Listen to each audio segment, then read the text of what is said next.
Hi, I'm Bob Gatzen and welcome. I've been fortunate to cover a lot of ground during my musical career, studying, playing, teaching, recording. But besides that, I own and operate a retail music store and a teaching studio. I've had that for the last 20 years, and in the past decade, though, one of my main focuses has been in doing research and development and drum design innovation in the drum industry. And as well as that, I have been building this project studio. I call it Red Eyes Studio, which is where we're actually filming this video. And this is a direction a lot of musicians have been taking in the recent past, these project studios. And this has something to do with tuning, which I'll explain later. The big question here, though, is why do drummers have so many problems with tuning the drums? And the answer really, I think, is quite simple. Drummers simply don't practice tuning enough and don't experiment with the drums enough. Secondly, for someone seeking information about drum tuning, there's really very little out there, and the information is really scattered at best. And thirdly, there's a general lack of understanding about the physics of the instrument, the physical nature, the way it functions. So we're going to try to fix all of that. This first video is about a method for tuning.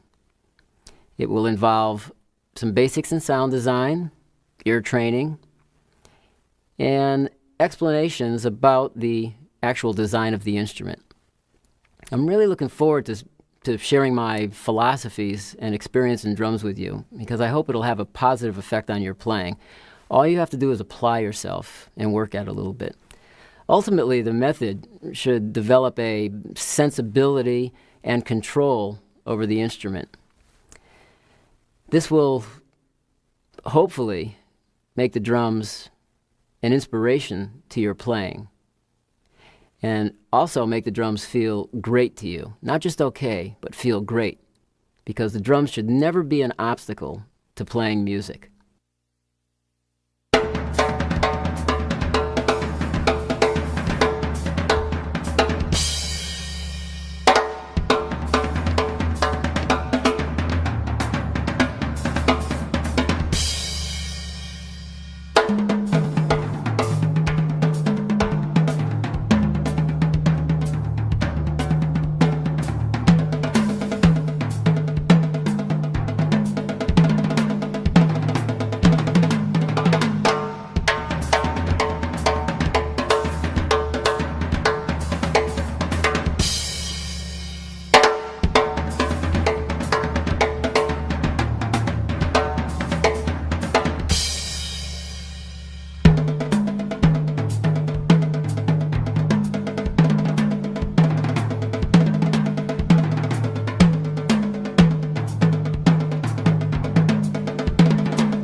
Throughout the video, we're going to describe drums, the sound of drums, based on three basic elements. Number one would be the shell and its components, which are the timbre or timbre-producing element.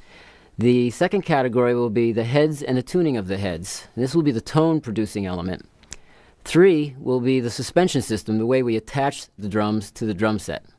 This will affect performance and feel. We're going to begin with tuning on the toms.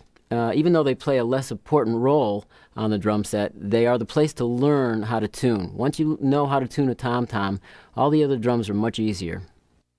Element number one, the shell and its components.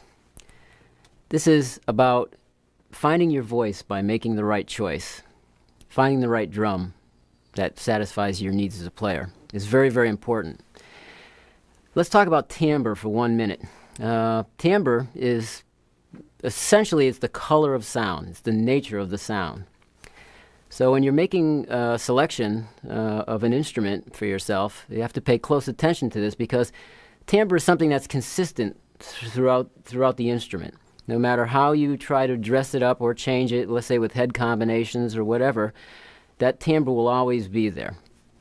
So you want to always choose a drum for sound and feel. And you want to use that in your process of evaluation.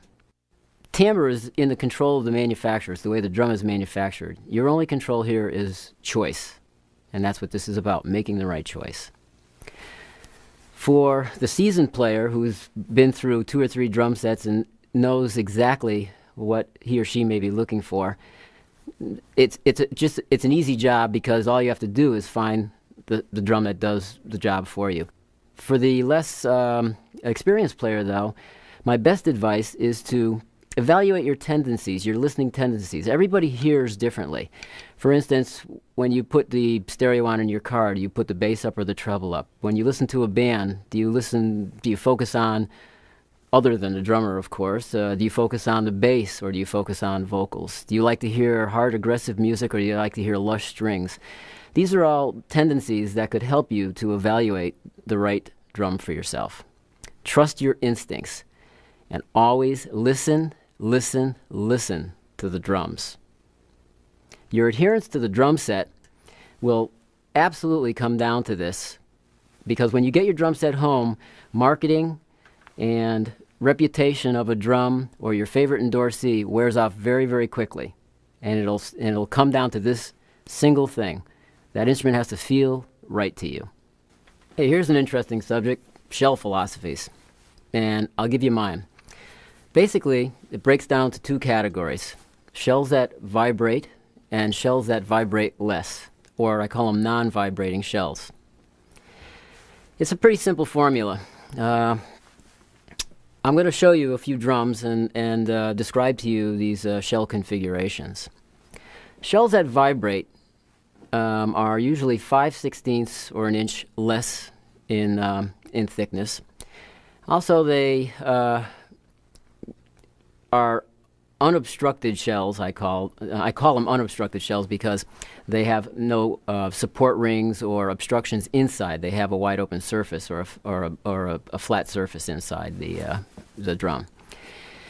I'm going to show you this shell, and this is a shell of that design. Shell is very thin, as you can see. It has no obstructions in it. Shell is got a wide open surface in the inside. These are shells that vibrate freely. And shells that vibrate freely have certain characteristics to them. First of all, they're, in general now, they're bright sounding. They can have a lot of snap to them. They're sort of edgy sounding. Especially in the high ranges, these drums can be very clear in pitch, very pure sounding. And also, in low ranges, the drum can sound wide. It can have a lot of spread to it. It can be actually barky sounding down in the very, very low ranges. The drum will support many head configurations simply because the shell is involved in vibrating the head. So 2-ply heads, single-ply heads, or heads with appliques on them, damped, what I call damped heads, all can work in in sort of an optimal fashion on these drums. And if you like to change heads, that's a consideration. Shells that vibrate less, there isn't a distinct line in terms of which ones are non-vibrating and vibrating, but generally, again, shells that are thicker than 5/16 of an inch, that are, say, 3/8 and up, are shells that just vibrate less freely. And these shells have a completely different design to them in terms of, or completely different sound to them, I should say, in terms of their, which is produced by their design. This would be a shell that you can see is much, much thicker than the one I just showed you. And shells like this actually vibrate less, and the concept is that the shell is more of a substrate, something that supports the heads. So the sound of this drum becomes more dependent on the heads. Some of the characteristics of drums like this is that they sound dense. In the low ranges, they can sound really fat, round, have a very dense quality to them. But when you go up in the high ranges, they generally don't have that pitch clarity that the thinner shells have, and they get kind of a blunt sound. It gets a bit more sticky sounding as well. The heads start to really play a completely different role in the way the drum sounds. The other shell that I categorize as a less vibrating shell would be a shell like this. And I call these obstructed shells. Obstructed shells simply are shells that have some form of reinforcement in it that interrupt the surface inside the shell. So the sound kind of bounces around differently, but the biggest effect that rings have is they damp the edges of the drum from vibrating, so they make the shell vibrate somewhat less. This is also a drum that is more dependent on head for sound.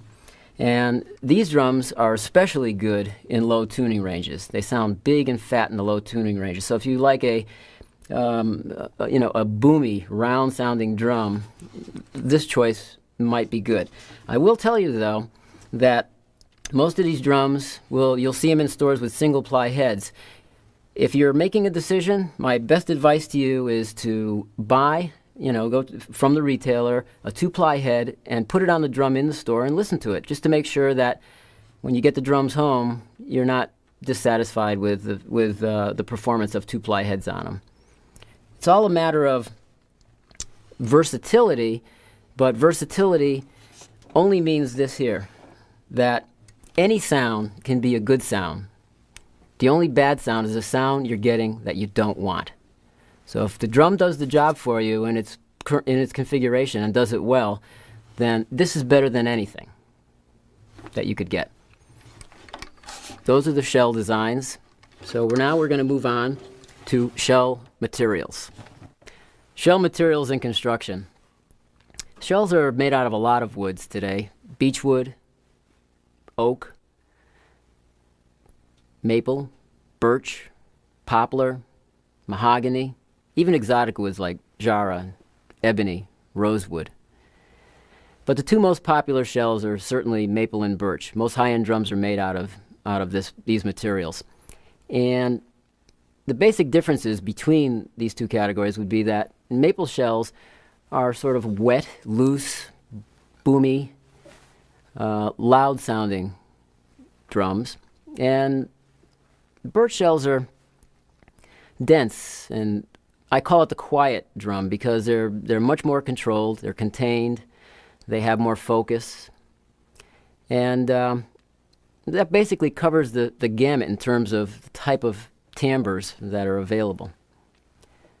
The surfaces of drums break down to simply this. A shiny surface produces a bright sound, or what I call it a glassy sound. Some people are attracted to that, and you might like that. Porous surfaces, or roughed up surfaces, or satin type finishes inside the drums produce a warmer sound. So if you purchase a drum that has, for instance, a shiny surface, and you feel like you want to warm it up, you can, for instance, sand the inside of the shell and turn it into a porous surface and help to warm the drum up. Above all, when you go to pick your drums out, just listen to them first. Don't even ask what it's made out of, because that's really unimportant. It's only for your information. So let's go shoot some hoops. The hoops. Some companies support their drums with flanged hoops, or rolled hoops, we call them. These hoops are made in a way where the hoop starts out as a flat piece of steel and is formed on a machine and welded. They're lighter.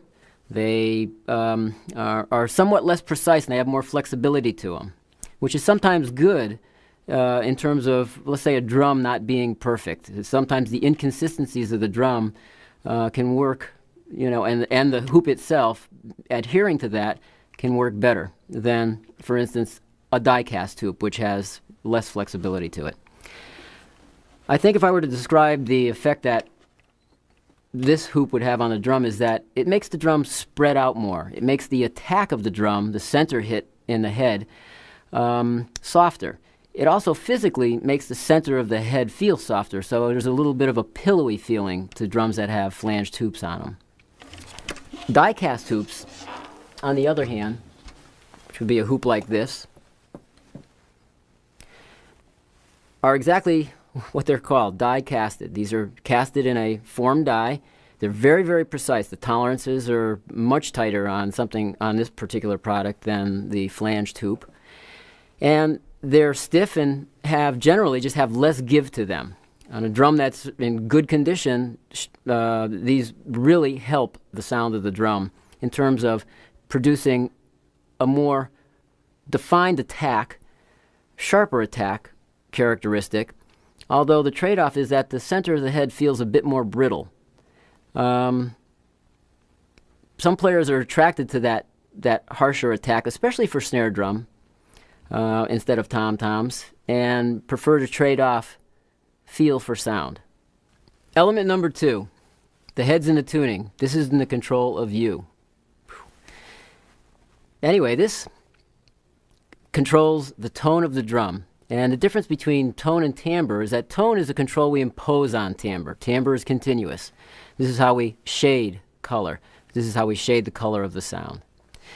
So this is the most important part of the tuning section of the video, simply because this is your control over the instrument now. We're going to start by, in fact, we're going to do this section on the 12-inch tom-tom. The reason for that is that the 12-inch tom-tom is, in terms of tuning ranges, and also the fact that it's generally the middle drum of the drum kit, is the best drum to learn how to tune on. I want you to go out and get 2 single-ply heads, identical heads. They can be coated, they can be clear, as long as they're single-ply heads, and start with 2 fresh heads to go through the tuning process. I'm not suggesting that you play with single-ply heads, but it's the place to learn, because anything outside of single-ply heads are called damped heads. And generally, you don't put damped heads on the top and bottom. You use 2 different types of heads. And that limits the tuning range of the drum, and it'll make your possibilities of finding various tuning regions in the drum less. Now, before we put the drum together, we have 1 head on this, but before we put the bottom head on this, I want to talk to you a minute about troubleshooting the drum. Because many times, if there's something wrong with the drum, it can be a tremendous frustration to you, because no matter how well you try to tune it, the drum may never really tune correctly. So the first thing to do is, this is called a bearing edge. The bearing edge is a lot like the bridge on a guitar. That is, if the string were vibrating between the nut and the bridge, it would be like the head, flat plane of the head vibrating on top of this bearing edge. So the condition of the bearing edge is very important. Take your finger, just rub it along the bearing edge. If it feels nice and smooth and even, you probably don't have a problem. But if there's divots in it, or you feel kind of a mountainous region going on, then you might want to have somebody take a look at this. I wouldn't advise that you try to fix this yourself.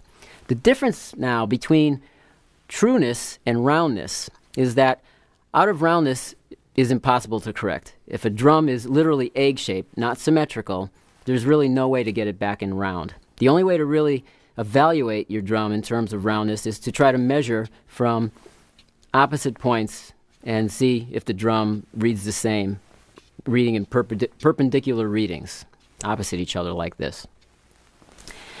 Hoops. You can have a flat drum, but if the hoops are out of true, not flat, then the same thing will occur. No matter how flat the drum is, the shell is, if the hoop's out of true, you can't get the drum in tune. This is something that you can fix yourself, and I want to describe to you how to do that. Take your rim off, remove the tension rods, and you can place this on a flat surface, or relatively flat surface. Do not place it on a glass coffee top table, because most pieces of glass are not flat. So you might want to put this on, for instance, your Formica top on your kitchen or something like that. If it wobbles, then locate by pressing down one side of it on the surface where the bend in the rim is. The side that's high now can be extended off the edge of the Formica top. Of course, I wouldn't advise you doing it on your Formica top, because it'll put big divots in the edges. But you might want to go out in your front step or a piece of concrete or whatever and stick this over the edge and hold it down on one side and give it a little tug, go back in, put it down until you get this to wobble as little as possible.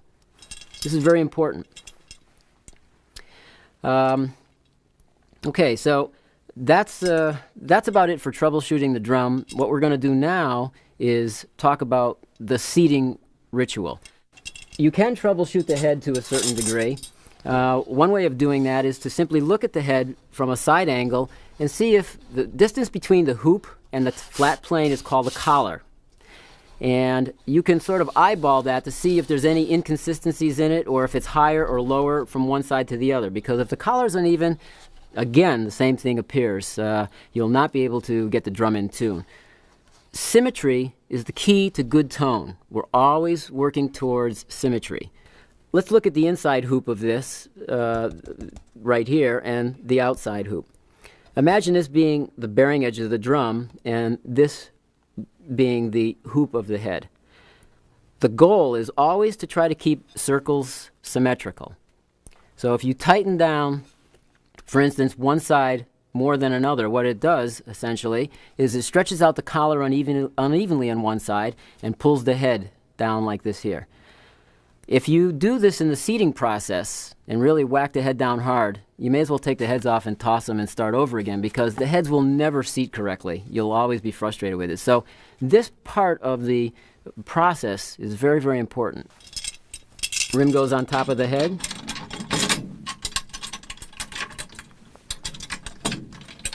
Insert the lugs. It's always good to put a couple of drops of oil on the lugs too, so they don't strip out the inserts inside the lugs. Okay, now what I suggest is what I use generally is a two-key technique. The traditional technique is to tune one lug, go to opposite, then go to the perpendicular lug, opposite, adjacent, opposite. And that pattern will work out okay as well, but I found that by tuning the drum down with two keys, you're actually able to get the head, ensure evenness in the seating process. So now we tune these down, and you can bring them both down until they hit. In fact, you can take all the lugs down until they hit. Now you've tuned all the tension rods down to the point where they're touching the rim. The way to check that is to take the little washer on the rim and tune the lug down till it stops. Done. Okay.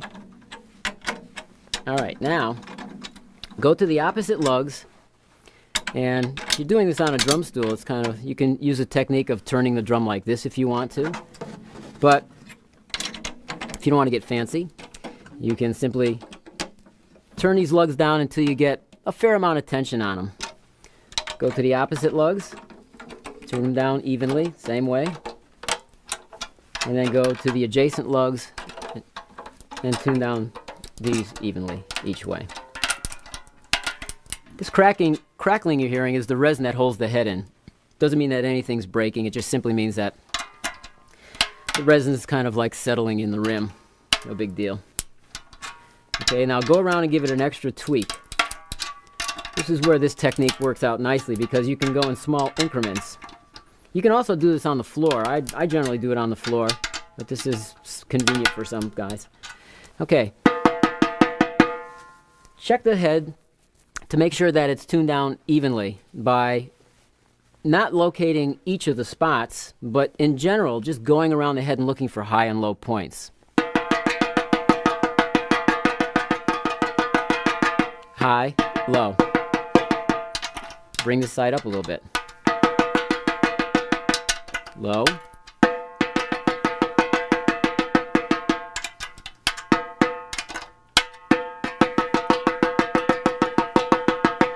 There's a little bit of variation, but remember, drums like this with 6 lugs on them only, there's always variation between the actual, what we call the node point, that is where the tension rod touches the rim, and the center between the adjacent node point.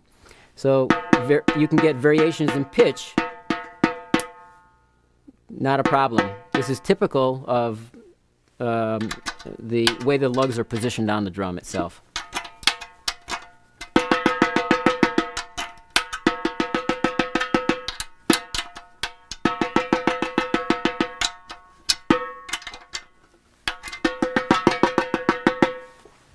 Okay, all right, now you've seated this head. Now I want to clarify one thing about seating, There's a lot of ideas about what goes on here, but I'm going to tell you exactly what goes on when you seat a head.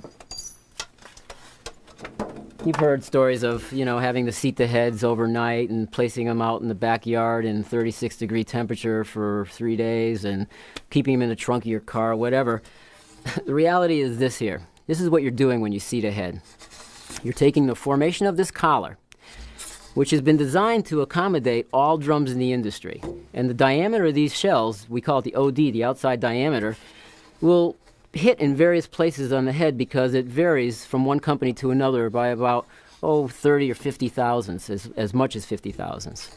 So the drum will hit in different places. So when you seat this head, what you're doing during the break-in period is you're taking this radius, this curvature, and you're straightening it out between the hoop and the bearing edge. It's becoming vertical. If you just whack it down and then loosen it up, what polyester film wants to do is recuperate. It goes from this vertical position to this position. So that is what the break-in period is about. As you play on the drum and tune the head down more and more, the collar straightens out and then the head kind of stabilizes. After that period now, the head begins to wear out as you deform the center of it. And you have to continue to try to position the head so that you store the excess plastic that you're displacing by deforming the head somewhere in the edges. That's exactly what the break-in period is about. So here's a tip for you. You go into a gig and you want to change heads and you want to use them right away, get out the old hair dryer. Heads are made out of a petroleum product. Heat on petroleum shrinks it. So on a petroleum product, I should say, shrinks it. And you can put this old puppy on, this Sear 100 watt, works real good. And hit the edges. Be careful not to stay in one position because you can actually deform the head. But go around lightly until you feel the head is warm. This will seat the collar immediately, and you can go right into a tuning process. Show you this.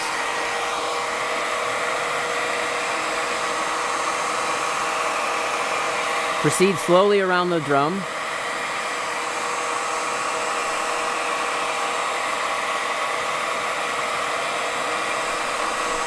And then continue to do that and then feel the edge and feel how warm it is. When it feels kind of warm, you've pretty much seated the head now. The regional tuning method. This is a method that I've designed to explore the possibilities of a drum. Every drum has a number of regions that it'll tune in. Some have 1 or 2, some have 8 or 9. So the way to start is to go to region number 1, and that would be to find the lowest possible pitch in the drum. Detune the head. It's better to do this than one lug at a time because when you detune a lug, the head goes like this here. So again, opposite 2-key method really helps to preserve the head. Okay, we got it pretty much in its lowest position here. This is now the head. Bring the head to the point where there's just no resonance in it. Bring each lug up. You listen to the resonance, not the attack.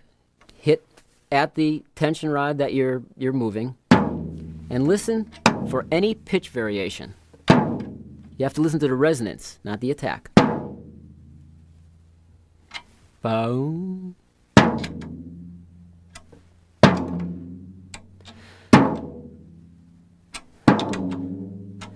Start to go around in very tiny increments. Remember, circles are symmetrical.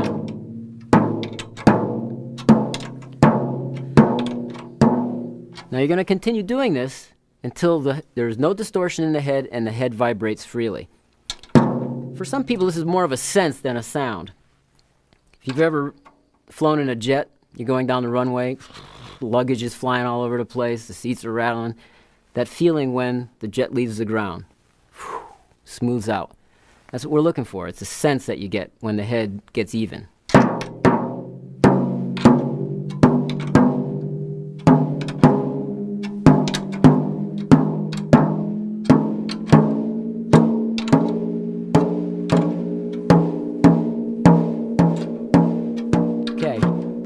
vibrating freely. I can feel it's vibrating freely. It's not even, but it's vibrating freely. Now, once you have it in this position, we're going to use a technique I call the control rod function. That is, we're going to kick each rod off, tension rod off, until the head flops out, and we're going to bring it up until the head vibrates again. And we're going to go around the drum to see if we can get the head down to its lowest pitch. So like this.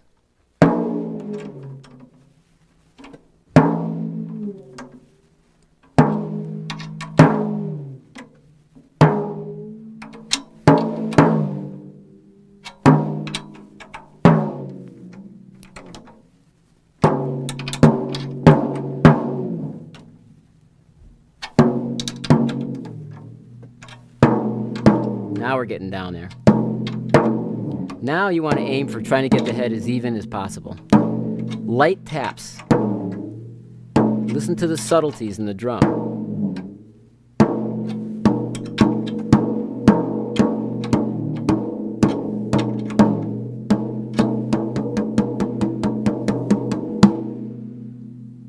There it is. That's the lowest pitch this head's going to go down to. Okay, region number 1. What I've done now is I've taken the drum and I've done exactly what we did in the last section to the opposite head, so that the heads are tuned at their lowest possible pitch. Now, this is a time for us to talk a little bit about sound design, in other words, the nature of sound. There are two components in sound design that we constantly are changing ratios of. That would be attack to sustain. Attack is the very first portion of the sound. It's actually the stick slapping against the plastic.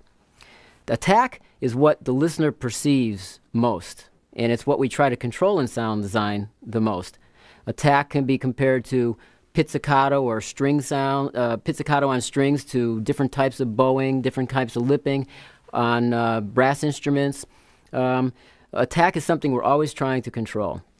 When we go through these regions, what you're going to hear are various shifts between the ratio of attack to sustain. Sustain now is the period of time just after the attack period. It is not the length of the sound. The length of the sound is the decay of the sound. And the sustain period is very important, because whenever you increase the sustain of a drum, you decrease the attack characteristics. So now I tune the top head the same, and we're going to listen to the drum.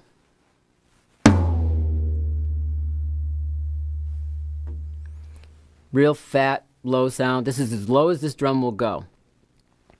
Now, this regional tuning method is something I've come up with as a tool for research and design, because in designing drums, I take a real close look at everybody's drums. And to scope them out, I want to find out exactly where the drums tune, what the reaction is to the shell and heads, to the tuning regions, just to see where other designs are at. And it's become a really good tool to learn an instrument. I can scope out a drum in just a minute and know where the drum is at. Ha! So, lowest possible pitch. Now, in this first tuning region, we're going to have the least possibilities, because the bottom head is going to be at the lowest. It's going to be in terms of the floor of pitch.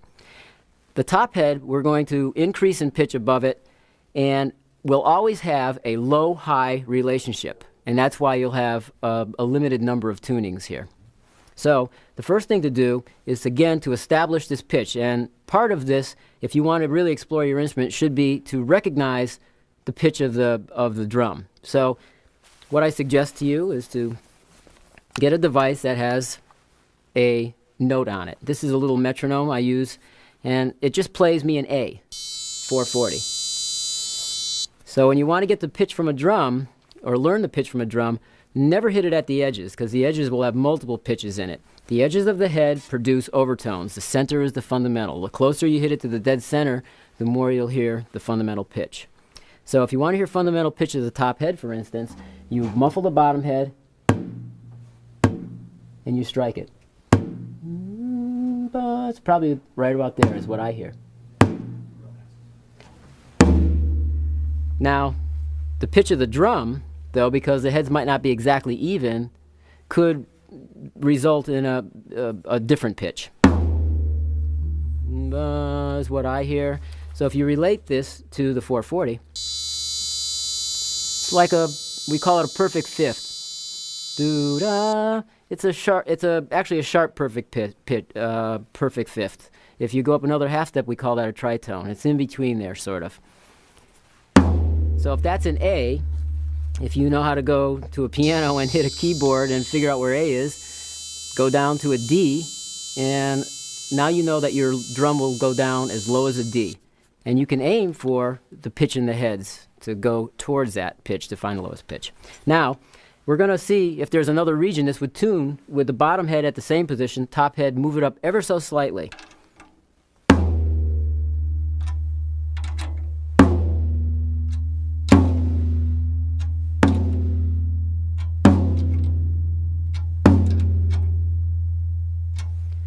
When you're doing that, you're listening for a couple of things. You're listening for the head to, again, fall into that sort of evenness, that plane where the head, there's no distortion, and you can feel that the drum is loosening up and starting to sing. Because tom-toms produce a singing quality. That's the function of the tom-toms.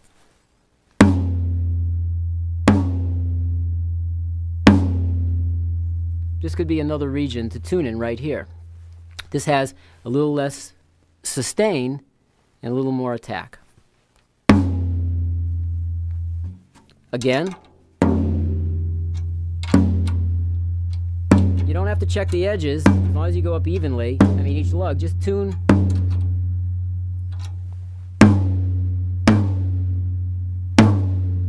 Now you can see we're getting a little bit of pitch bend.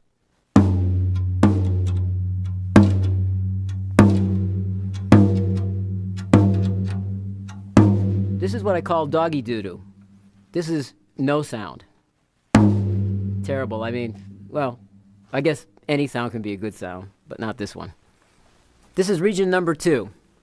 Remember that the regions are defined by the pitch of the bottom head. So we're going to raise the pitch of the bottom head by about a half step and explore region number 2.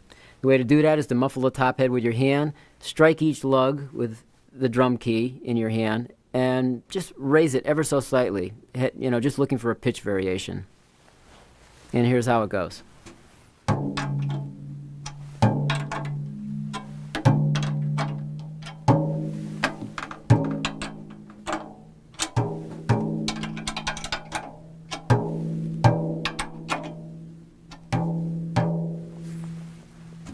The head should be vibrating freely, and you should hear a clear pitch from the bottom head. We've just raised the bottom head up about a half a step. Now you can listen to the drum, and the relationship between the top and bottom head will now be high-low. The bottom head is going to be higher than the top head because the top head is at lowest pitch. If you want to check it, strike it in the center. Definitely high bottom, low top. So here's the result. We get pitch bend. Boo, boo. The reason for that, of course, is that as you strike the top head, you bring the pitch up against the bottom head being in a different position away from that pitch. And that's what pitch bend is. Some players really like this sound. This might be a region that would work for you. Now, let's bring the top head up and start moving up in small increments and see what we get. Same thing, hit the center of the head and move up each lug until the head gets up to the next position and vibrates freely and evenly.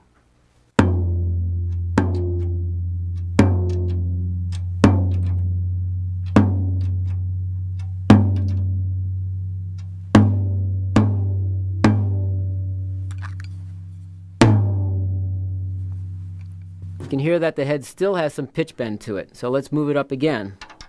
Those are 2 regions now with various styles of pitch bend.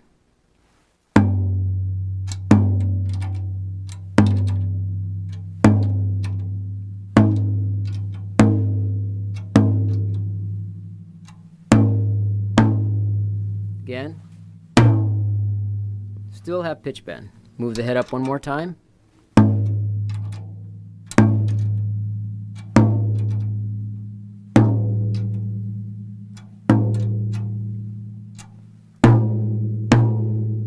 Now we just moved out of region number 2.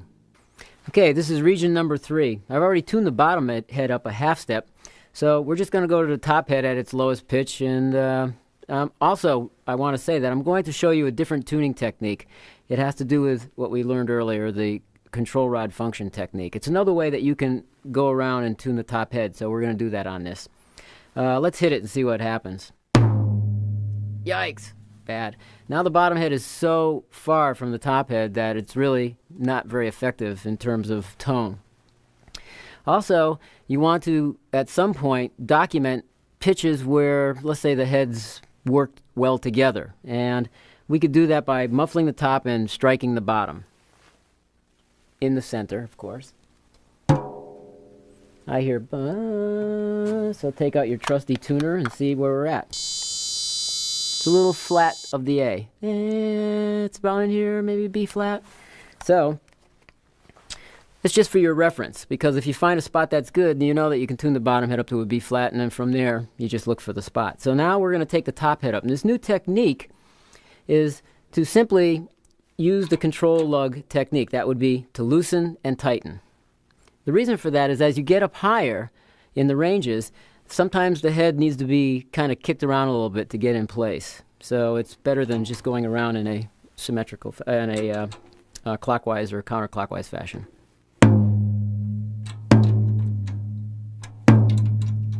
You can also switch lugs.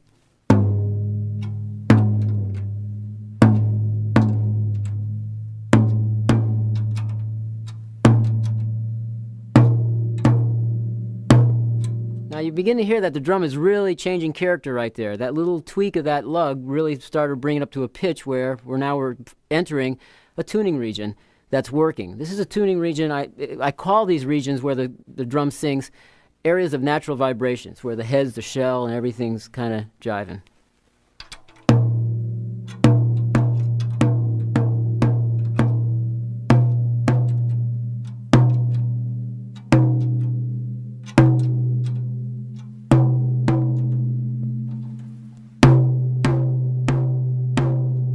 Now the head's kind of vibrating freely. You get a nice open sound, kind of a singing quality to it.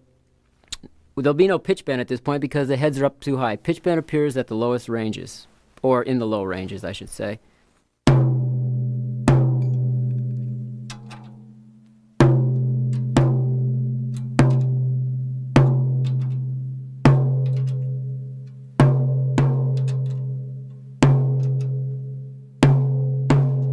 You can hear as I'm moving up, I'm actually entering into another region now, and again, the tone of this drum is changing. Still sings, but has a blunter quality to it, shorter sound. So now we're going to make one last tweak to this, and that would be to leave the head at this range, and let's just bring the bottom head up and see if it helps it to vibrate.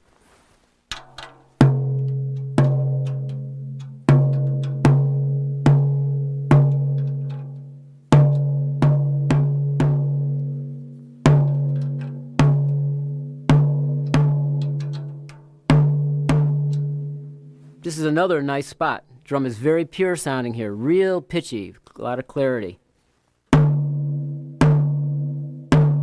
And this is where the thinner shell drums that vibrate really kind of shine, this clarity and pitch characteristic in the higher ranges. Very, very nice here.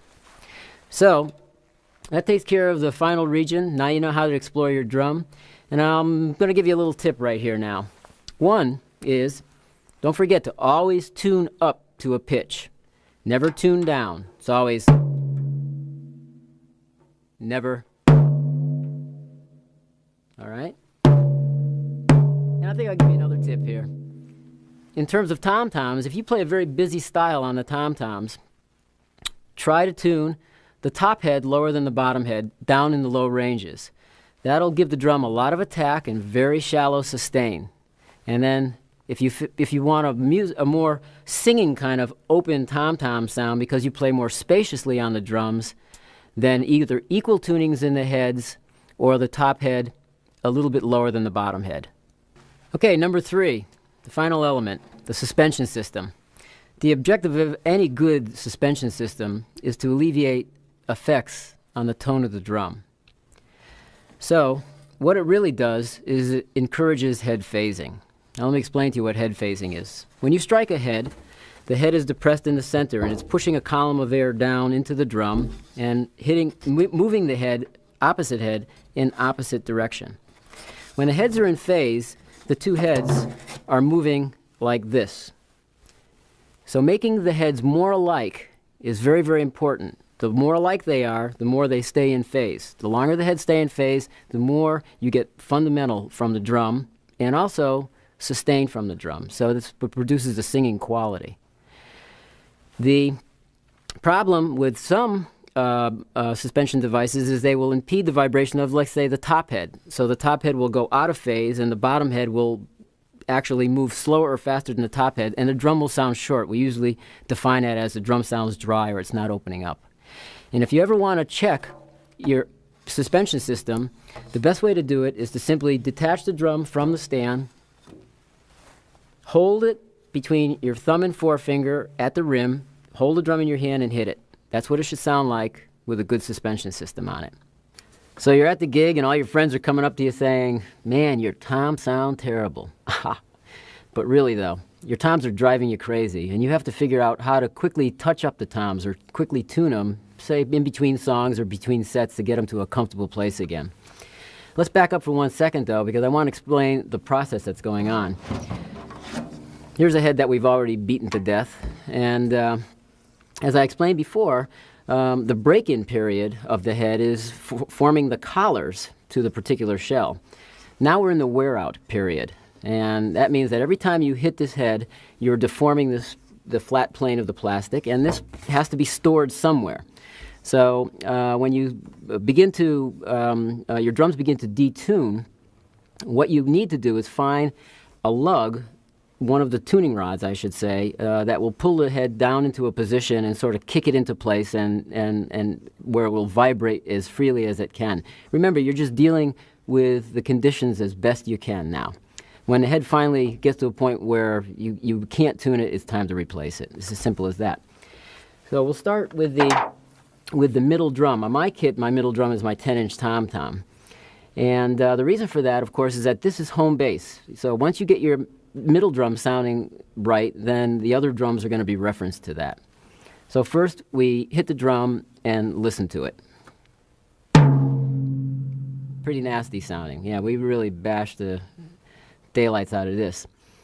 Now we're going to use the control rod function. That would be going to one of the rods, detuning the drum very quickly, striking the drum, detuning it very quickly, bringing it up to pitch and listening to the resonance afterwards. So place the key on the drum, and then we'll hit the drum and listen to the resonance, not the attack. We're listening to that little bit of ring afterwards.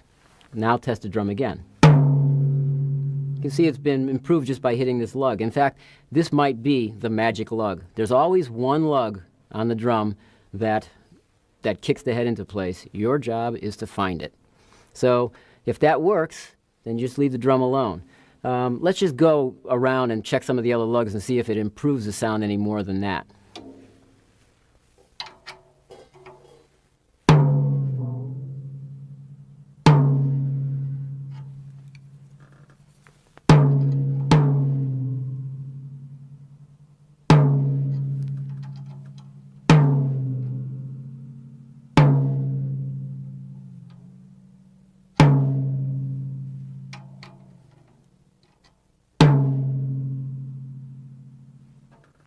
Okay, you can hear that some of the lugs, well, you might have heard that some of the lugs actually made the tone of the drum worse. So this lug right here, the first one we went to, we really kind of lucked out on it. Now, if you don't find that control lug on the top head, you might want to go to the bottom head, because the bottom heads do loosen up. And most of us don't pay too much attention to the bottom heads, but in fact, the bottom heads are usually the culprit in terms of bad tone on the drums, because of the fact they're hard to get to. We usually tune them unevenly because we pick lugs that are closest to us, or we ignore lugs that are like close to the drum where you can't get a key in there. So you do the best you can on the gig. You get the bottom head in a position, but every so often you should turn your drums upside down, look at the bottom head, and kind of readjust it and check the pitches as we did before. But let's just one time hit the bottom head and see if it improves it at all.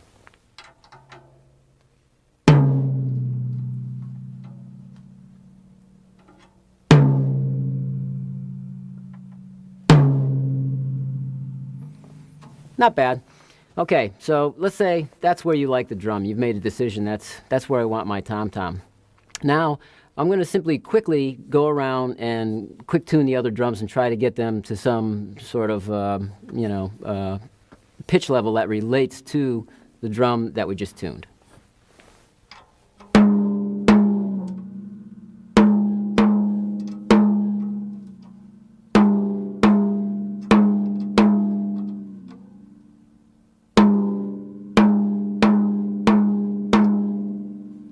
Now remember, there's a relationship in pitches from a musical standpoint, but there's also from a vibrational standpoint on the drums. Sometimes when you have two toms together like this here, one kind of supports the other. You can, if you get them in certain intervallic relationships between the two, the drums will actually vibrate the other drum, making actually the drum sound bigger in the environment.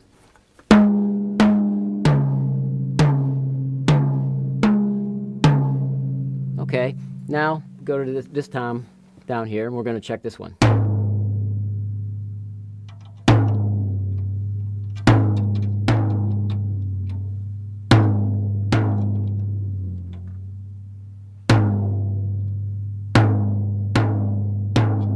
Now, in larger toms, the bottom head is very often the problem because we generally tune larger tom heads on the bottom at their lowest pitch or just above that. So the tendency to loosen up is there's more of a possibility of it happening.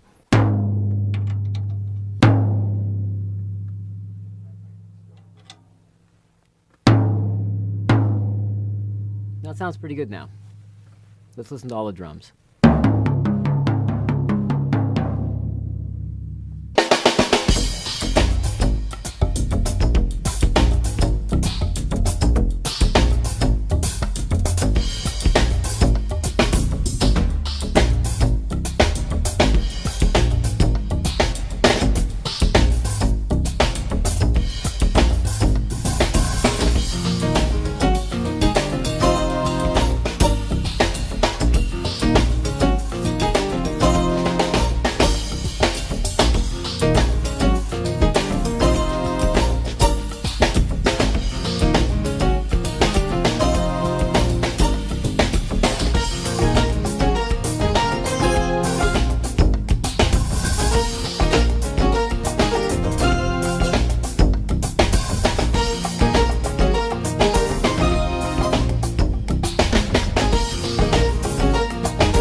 Snare drum, the signature drum of the drum set. This is the feel of the drum set for most players, and it's the most identifiable drum. Historically, players that have been recognized for a sound have almost always been identified to their snare drum sound. This is a real specialty of mine, and I could easily spend the next 80 minutes talking about this, but this is a tuning video, so I'm going to just try to give you as much practical information about the instrument as possible. Here we go. Main differences between snare drum and tom-toms. 1. Higher tension tuning in the heads. 2. Top and bottom heads of different nature. Very, very different, radically different in terms of the thickness of the heads. 3. The top and bottom bearing edge are formed differently. The bottom bearing edge is formed to accommodate the snares, which really changes the character of the tone of the drum. And 4, this is the only drum that's made out of metal as well as wood. Okay, element number 1, the shell and its components. We're going to talk about shells first. The variation in diameters in shells can be from 12 inches to 15 inches. Generally, the most popular drum is a 14-inch drum, but as of lately, because of the numbers of designs that we have in the industry, we're seeing 12 and 13-inch drums as primary drums on sets today. Depths can range anywhere from 3.5 inches to 14 inches. Again, the popular variation there would be 5 to 7. Also, the number of lugs on drums are now varying. We're seeing anywhere from 6 lugs to 12 lugs. The number of lugs on a drum really can change the tone of the drum, or I should say the timbre of the drum, and it can affect the drum's tuning drastically. So today, having, let's say, 8 lugs on a drum, the drum today is not considered a budget drum because it doesn't have 10 or 12 lugs on it. The number of lugs on a drum today is generally placed on the drum for its design and to create a certain kind of sound. In our industry today, there's over 300 snare drums now available. So the possibilities and the choices are unlimited for you as an individual. A lot of exploration and experimenting is important here. Let's talk about the lugs on snare drums. The number of lugs, well, years ago, we used to put less lugs on a drum to bring down the cost of the drum, so they were considered budget drums or student drums. Today, the number of lugs on a drum is usually there to determine the type of sound it produces. When you put 8 lugs on a drum versus 10 lugs, for instance, the distance between the lugs is lengthened. So the pitch variation between the node on the head and between the nodes will vary more. This gives us a coarser tuning in the drum and makes the drum sound darker, more biting, more barky sounding. So lugs today are definitely a design characteristic more than anything else. Don't be afraid of buying an 8-lug drum. And the final choice would be solid wood drums. These either can be steam bent shells with reinforcement hoops in them, the obstructed shell design, which is a craze that really emulates from the Radio King, Slurlin Radio King from, many, many years ago. Also, there are block drums that really resemble solid wood drums. Pieces of wood literally laminated together, very thick shells that actually have a lot of resonance due to the density of the wood. The depth of a snare drum, that's playing an important role today as well, because the depth of the snare drum really determines more the feel than the sound. Piccolos used to be considered, that is, drums either 3 or 4 inches deep, used to be considered a kind of an auxiliary drum or an orchestral drum. Today it's become one of the most popular drum set drums. When you have less air volume between the top and bottom head, there's a very distinct, undelayed feel between hitting it and the snares reacting to your hits. This is something that's become very attractive to players today. Also, because of the efficiency in shells, the way they vibrate, the way the lugs are mounted on them, these drums have a lot of power and they record beautifully. So don't be afraid to buy a thin shell drum as well as a smaller diameter drum. Snare mechanisms and the snares. This is a 5-inch brass rolled and welded type shell. And the snare mechanism on this is, we call this a side throw mechanism. It's a very convenient mechanism because the snare actual throw-off of the snares rides level with the side of the drum instead of, let's say, up and down. So it's convenient. The snares on this are a typical set of snares. They're 20-strand steel snares. We call this music wire or piano wire. But snare wire can also be made of other materials like bronze and stainless, but generally most snares are made out of steel, like this. Okay. Snare strainers like this are called off-axis. That means that at this point, there is an axis created. Once it passes over the top of that axis, it pulls in and just can't pull down. It's a physics thing. They're usually very simple. There's no mechanisms, no levers. And you adjust the snares generally on these mechanisms in the down position and lock it in the up position. These are also wire snares, 20-strand, and made out of steel. Now we have another category called fully extended snares. A side throw type throw off. But what happens here, the tongs of the snare, or the metal ends where the snares are attached, are off the head, and it creates a different type of snare drum sound. They have brackets on the outside of the drum that literally support the tongs so that the snares can be fully extended. There's also a version of this called parallel action snares, where as you release one side, the snares would stay fully tensioned and move up and down in parallel action by a rod that goes across the drum. I consider these snare designs to be a little more exotic. And one piece of advice I'd like to give you is that if it gets the right sound, it's great. But research it carefully. Make sure that you can, first of all, find parts out in the field, find these snares, because a lot of times exotic snare designs are difficult to repair out in the field. And secondly, if you feel like you can't find the parts, then adapting standard snares would be a consideration. You might want to ask the retailer about adapting standard snares on this if you need to do that. Those are the snare designs. Okay, first we're going to talk about the bottom head and its function.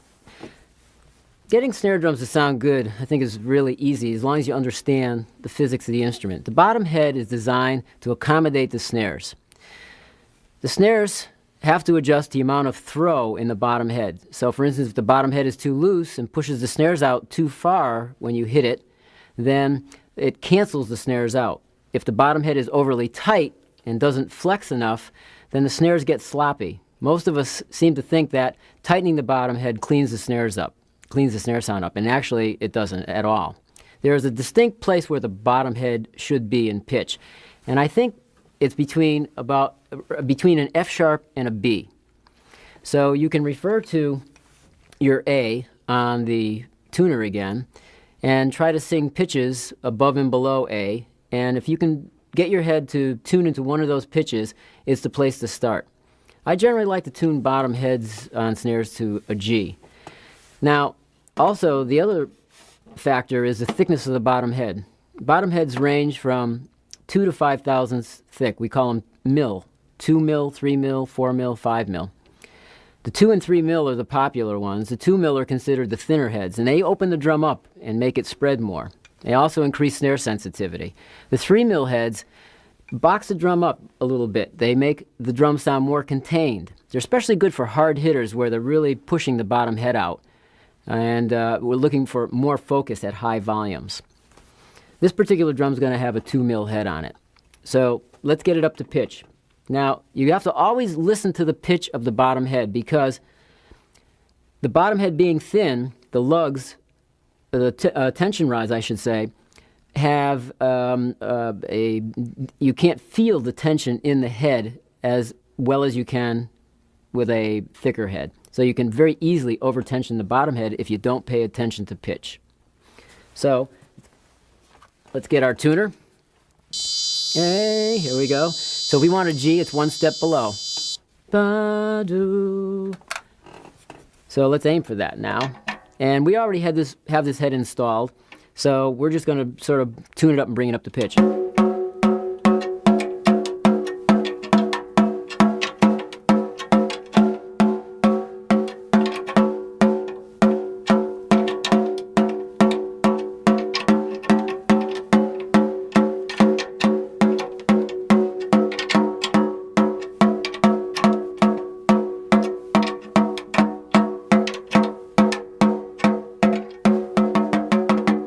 Now you might hear pitch variation in the snare beds. That's kind of typical because remember the head, the bearing edge on the bottom has a cutout, and that means that you'll get some pitch variation at the snare beds. But get it as close to a single pitch as you can. So now we're going to apply the snares. This is an area where a lot of drummers have problems. So let me show you a few things about this. First of all, the means of attaching snares to the butt end and the snare strainer are either by cables, which would be stainless steel or possibly made out of a twine rope, or straps, which are typically nylon or plastic. Now the straps are generally used because of their convenience. They're easy to replace, they're very, very durable, but they lack lateral adjustment. And lateral adjustment is very important in snares because snares are not only a tone generator on the drum, they are also a tone control. The amount of pressure you put against the bottom head with snares controls the tone of the drum because it can muffle the bottom head. It actually acts as a muffler. So getting the snares to vibrate freely and evenly is our goal here. Now, we're going to install these with the strap, and I'm going to show you what I mean by lateral adjustment. Lateral adjustment are the snares turning this way or that way. When you have ropes on each end, you can literally adjust the amount of pressure in each direction. That's very important because you have to tighten the snares according to the loosest snare wire. So for instance, if you tighten the snare down like this, the outside snare is very tight while the inside snare will be very loose. The result is you continually pull the snares down tighter against the head to tighten that loose snare against the head, and you box the drum out. So let's install these snares, and we're going to use the strap method.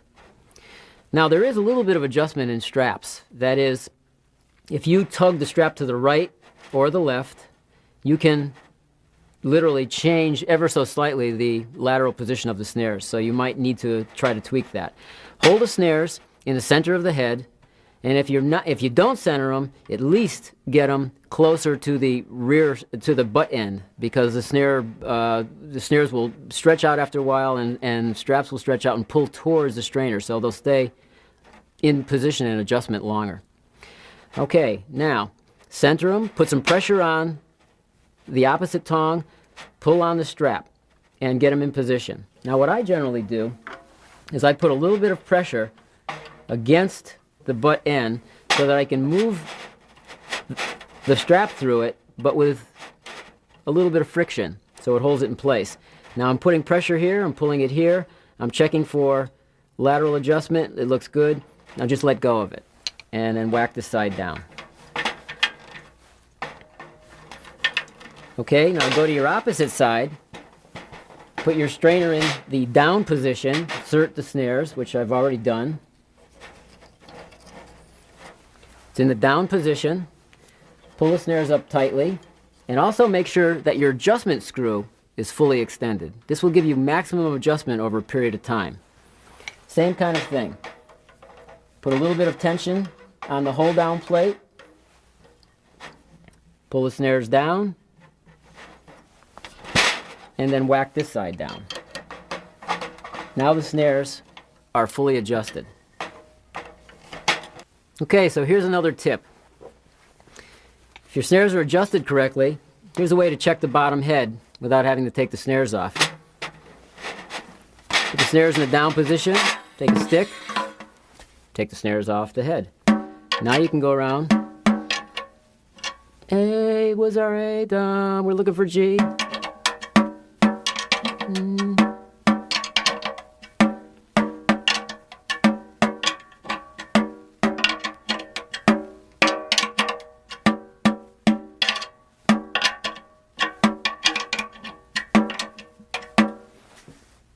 Okay.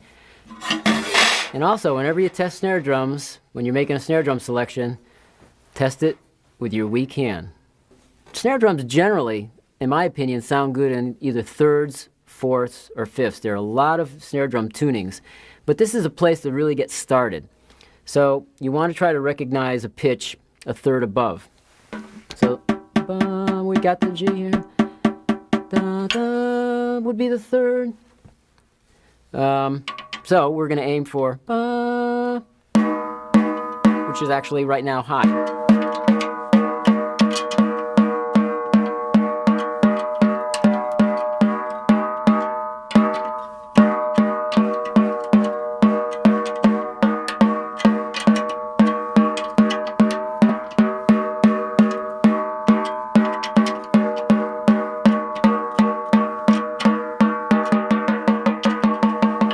Now, once you've kind of got it in the ballpark, go around and look for high and low spots again. Low. Let's bring the side down. Remember, down, then up.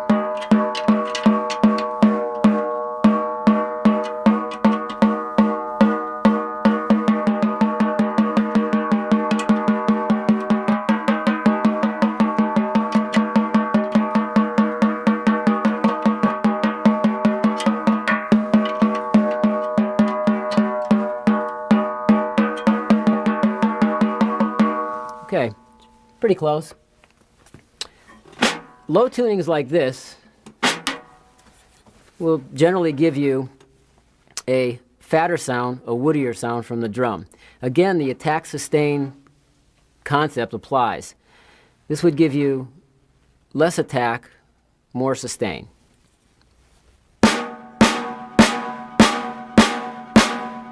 And if you really want to hear or test the snare drum, you really want to hear the meat of the snare drum, just hit it lightly in the center. You don't have to kill the snare drum, although when in your final analysis you want to test it at all volumes. I'm not going to bash this drum, but okay. Also, you want to test the snare drum for stick click, because higher tunings will create a different type of stick click. Sometimes that'll be preferred. Okay, now let's take this and move this up a half step. So, now we're going to go up to this pitch, and now we're at, between the bottom and the top, we're at a fourth.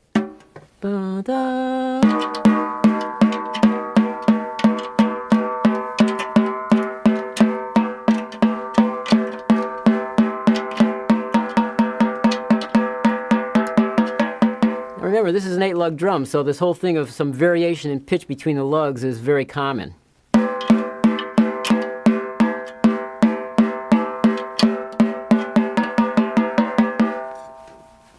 As the drum goes up higher, the drum will start to get more of a pop sound to it.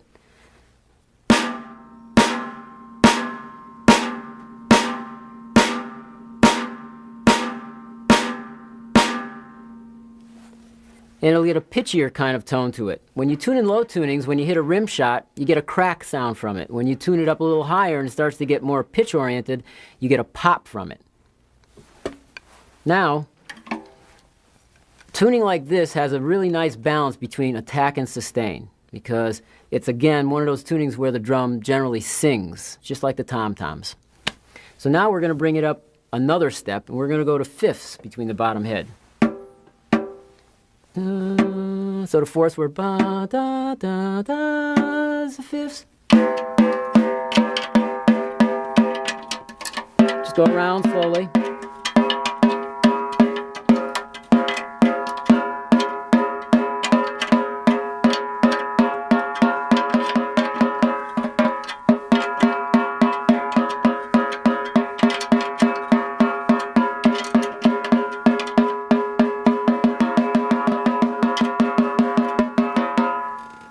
And now the drum's going to have a very short sustain period. It's going to have a very pointed attack.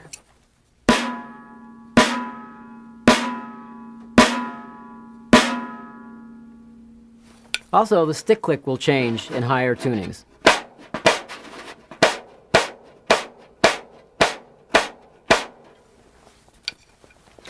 This is a place to start. There are other tunings that work for special effects, and also muffling plays a role on tuning as well. Lower tunings generally require some sort of muffling to keep the drum from being too sloppy. Hey, element number 3, suspension. There's not a whole lot to tell you about suspension of the snare drum. It's just this one thing.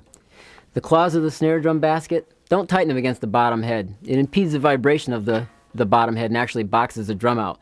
You want it to float in the snare drum stand. My final tip, be as subtle as you can with muffling. Remember, muffling is a form of damping and cuts down the volume of the drum.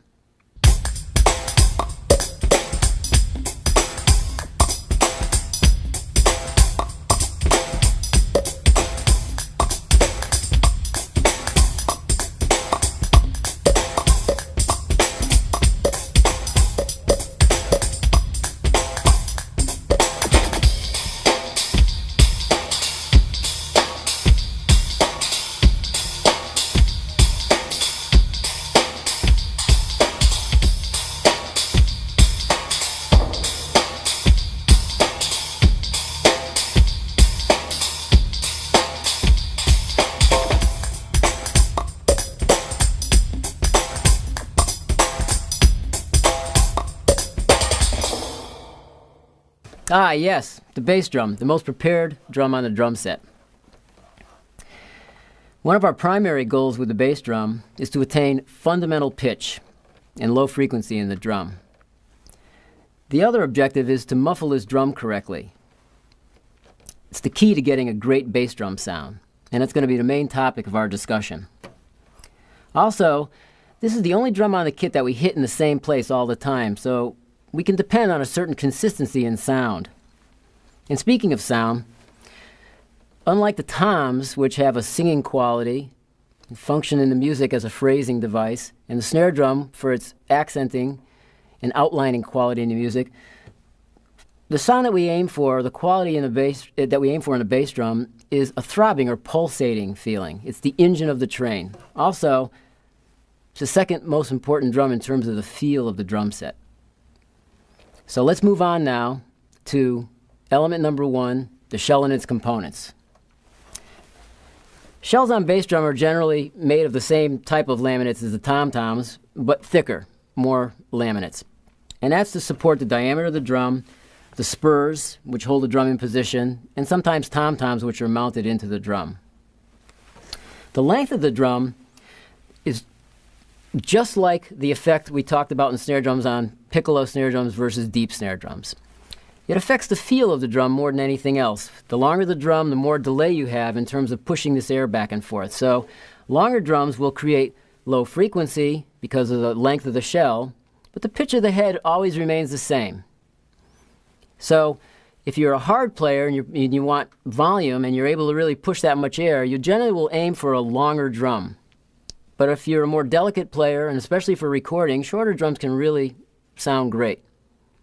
So you have to examine length according to your style. Okay, element number 2, heads and tuning. Let's talk about the batter head first. Batter heads for bass drums now can be bought muffled. That is, they would have some form of muffling at the edges, which removes the overtones and brings out the fundamental pitch, as we discussed before. Also, there are devices out there that can be adhered to a traditional head to muffle the edges. So it's a good idea to put on a prepared head to start with, even before you muffle that head, just to take the overtones out of the drum and enhance the fundamental pitch. You have a choice of 2-ply or single-ply heads usually. Most players will use 2-ply heads because of the durability. And also, 2-ply heads generally have more slap from the pedal because of the thickness of the head. So there's a little more definition. Single-ply heads, on the other hand, can have a much sweeter attack and create more woof in the drum, more low end in the drum. Okay, front head. You have to decide whether you want a vibrating head system or a non-vibrating head system. We're going to show you this drum today with mufflers in it without the head so that we can show you muffling techniques. But let me tell you the difference between the two styles. If you're going to put a front head on and you want it to be a vibrating system, then any hole that exceeds this size, which is about 6 inches, will vent the drum to a point where it will start to turn the drum into a single-headed design. Also, if you place any hole in the center of the head, it will stop the head from vibrating totally. So if you're going to want some vibration or resonance from the front head, then you need to place a hole off-center as far to the edge as possible and as small as you can live with. That will give you maximum vibration, other than not putting a hole in the head. Most of us put a hole in the head because we never know if we're going to have to put a mic up inside the drum or not. This is what's used. This is the most popular setup and what's most commonly used. If you're going to cut a hole in the center, you can cut any size hole. Here's a head that's completely cut out. We only put this on to put the hardware back on it. But you could cut a 6-inch hole in the center or a 12-inch hole. It won't matter at that point. You'll be going for a single-headed sound. Single-headed sound is a more blunt sound. It's got a lot of attack to it. It's very controllable. It's good for miking very close up. In other words, sticking a mic up right close to the head. There's not too much shell resonance, so the mic inside the drum really isn't picking up shell resonance as much as it's picking up attack. But in a double head vibrating system, we have resonance in the shell, and the miking techniques would change for that. Also, pure acoustic volume, that is, pushing the air with a double-headed design, would be much more efficient and less directional than like a single-headed concept. Again, it's application more than anything else. Also, front heads should be muffled, because if they're not muffled, they can be boingy, and that will also detract from the fundamental pitch. Some heads, like this one in particular, have a muffler built into it. You can also put a muffler up against the front head, but you should muffle at least the edges of the front head or put something up against it. As far as tuning is concerned, I think this is the easiest drum to tune, because there's only a very small region where the drum functions properly. Front head. If you want the lowest pitch from the drum, it's just got to be flopped out to the point just before it starts to rattle. If you're muffling the front head with something against the front head, generally you can even get the head down lower because it will take the rattle out of the head. Remember now, the seating ritual still applies here. Got to whack the heads down, and especially on bass drum, you have to hit them hard because they've got a lot of layers of polyester film that you have to form in a very long and distinct collar formation. The back head essentially has two tuning areas. It has an area where it's just before it wrinkles, and it's it's very lowest pitch and almost has no resonance. And remember, again, it's still this whole thing of sustain and attack. This concept of sustain and attack applies. When the head is flopped out, you get a lot more slap from it. Bring that head up just ever so slightly until it starts resonating. Because of the size of the head, it overemphasizes the woof in the drum immediately. Just a couple of turns on the keys. So you have to decide between attack, sustain. This also affects the feel of the drum as well. If you tend to play into the drum, generally you like the head to be as dead as possible. That would be the toe technique, where the toe is up and played into the drum and the pedal stays against the head. If you play a technique either heel down or a toe technique where you bounce the pedal off the head, you might go for a slightly higher tuning to create more liveliness in the head and to create more sustain in the drum. The control in muffling has to do with, again now, both feel and attack and sustain.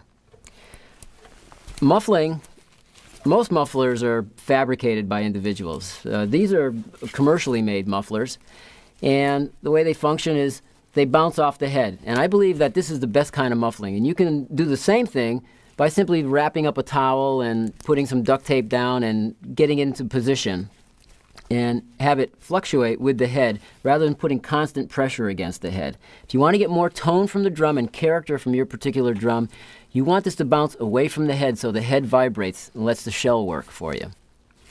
So we're going to start by putting one of these mufflers in, and the two controls we're trying to apply to the head are pressure and the coverage of muffling. In other words, how far up the head do we want to put the muffling? This would be something I consider to be the minimal amount of muffling. First, I'm going to hit this drum without a muffler in it. And you can see, without the drum prepared, it's pretty useless. Yikes. Pretty nasty sound. Okay, so we drop this in.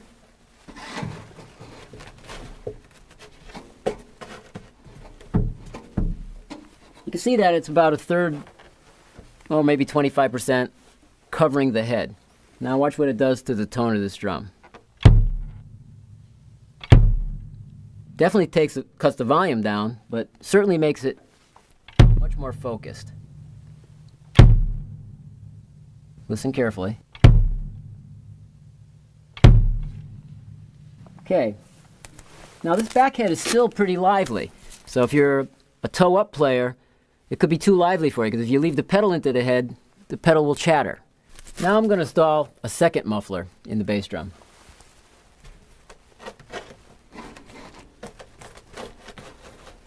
Now you can do the same by perhaps using a more substantial towel or whatever you decide to put in there. This puts more pressure against the head, but the same amount of coverage. And what this will do, this will dry the drum out. It'll take a little more of the bottom. It'll tighten the woofiness of the drum up and bring just a little more attack. Now that's why I said listen carefully to the first hit. So here we go.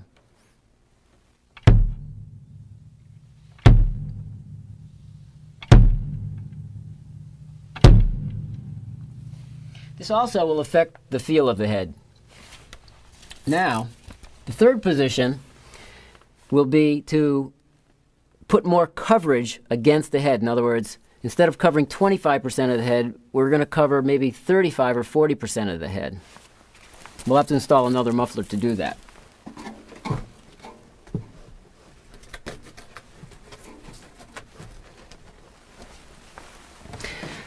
Now, by doing this, what we're going to do is we're going to bring out optimum attack. It's going to hear more of the slap of the pedal. It's going to definitely dry the bottom out of the drum. It's going to make the drum sound less woofy.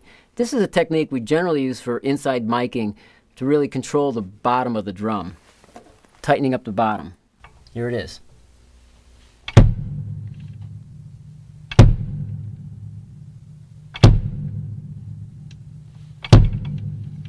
This will give you maximum attack and less woof. More attack, less sustain. That principle is always there. Hey, remember I told you that polyester film is a petroleum product. The worst enemy of this type of product is heat. Heat buildup is the primary cause of head failure on drums. And since we hit it in the same spot all the time, and if we play furiously on the bass drum, heat buildup will indent the head and you'll blast through it in a minute. Make sure that you check and you have not worn through whatever you're protecting the batter head with. And finally, element number 3, suspension. This is pretty easy. 2 things. Try not to put tom-toms in the bass drum, if you can live with that. Putting toms in the bass drum, putting weight on the drum, affects the way the shell vibrates.